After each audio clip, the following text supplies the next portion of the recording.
أعوذ بالله من الشيطان الرجيم. بسم الله الرحمن الرحيم. إن الذين توفاهم الملائكة ظالمي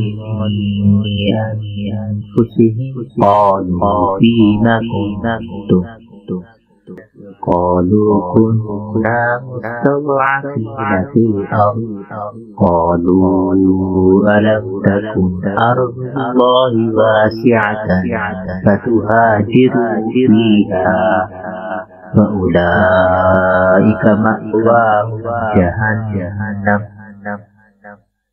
وساءت مصيرا إلا المستضعفين من الرجال والنساء والبلدان لا يستطيعون حيلة ولا يهتدون سبيلا فأولئك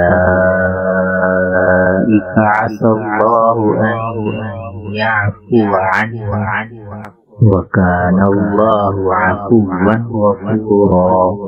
ومن يهاجر في سبيل الله يجد في الأرض مراغما كثيرا وسعا ومن يخرج من بيته مهاجرا إلى الله ورسوله ثم يدركه الموت فقد وقع أجره على الله وكان الله غفورا رحيما.